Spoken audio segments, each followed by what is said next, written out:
अब तेज प्रताप यादव चुनाव भले ही हार गए, लेकिन तेज प्रताप यादव कुछ बड़ा करने वाले हैं, मेंबर्स बढ़ाने वाले हैं, सदस्यता अभियान चलाने वाले हैं। क्या इन सब कदमों से आरजेडी, जो कि एक तो चुनाव हार गई और बहुत सारे ब्लेम लग रहे हैं तेजस्वी यादव पे, कहीं ऐसा तो नहीं है कि इससे नुकसान और ज्यादा होगा भविष्य में? देखिए, अगर तेज प्रताप यादव की बात करें तो जो उन्होंने अपनी नई पार्टी बनाई है जेजेडी, जनशक्ति जनता, हाँ, जनशक्ति जनता दल जी। तो अब आप ये जान लीजिए कि ये पार्टी के मुख्य नेता तो तेज प्रताप यादव ही हैं, और अगर वो अपना सदस्यता अभियान शुरू करने जा रहे हैं तो आखिरकार कौन से वोट बैंक में सेंधमारी करेंगे? तेज प्रताप यादव किसके नेता हैं? तेज प्रताप यादव के बारे में ही कहा जाता है ना कि लालू प्रसाद के असली विरासत, मतलब अगर उनके विरासत के असली हकदार हैं तो तेज प्रताप यादव हैं। ये मेरे शब्द नहीं है, दरअसल ये शब्द जिनके हैं वो तेज प्रताप यादव के समर्थक हैं। हाँ। ऐसे में ये सवाल उठता है कि भाई तेज प्रताप यादव अगर इस तरह का काम करते हैं तो किसके वोट पे सेंधमारी करेंगे? सेंधमारी तो लालू प्रसाद यादव के ही वोट पे करेंगे ना, और किसी और के वोटों में तो करेंगे नहीं।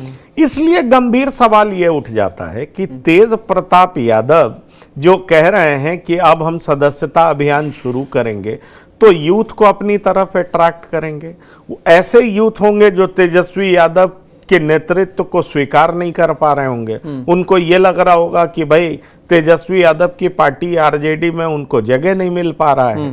तो सवाल यही उठ रहा है कि कौन से वोट बैंक में, कौन से आधार वोट में तेज प्रताप यादव सेंधमारी करेंगे अगर सदस्यता अभियान शुरू करते हैं तो जवाब यही आता है कि वो सेंधमारी करेंगे तो अपने पिता के ही वोट बैंक में करेंगे, आरजेडी के ही आधार वोट बैंक में करेंगे। इसलिए नुकसान होगा तो किसका होगा? तेजस्वी यादव का होगा, लालू प्रसाद यादव का होगा।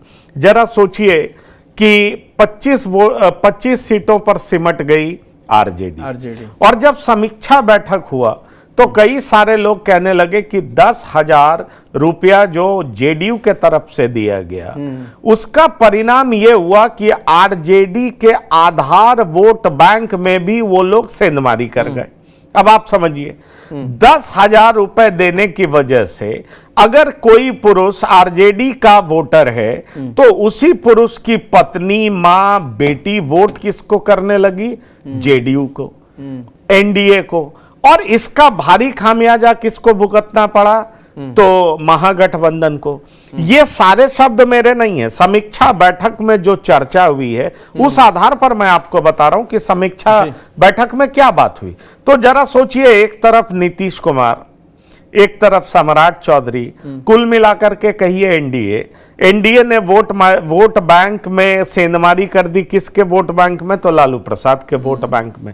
भाई कहा यह जा रहा है कि कई जगह मुसलमानों की महिलाओं ने भी एनडीए को वोट दिया और उसकी बड़ी वजह यह थी कि उनको 10,000 रुपया मिला।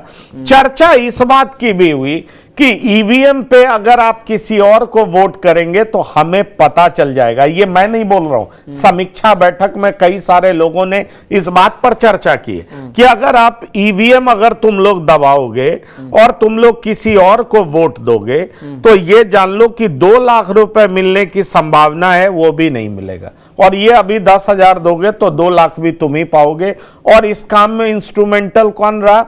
तो जीविका दीदी। फिर मैं कह रहा हूं कि ये आरोप मेरे नहीं है। हाँ। ये आरजेडी की समीक्षा बैठक में ये सारी बातें हुई।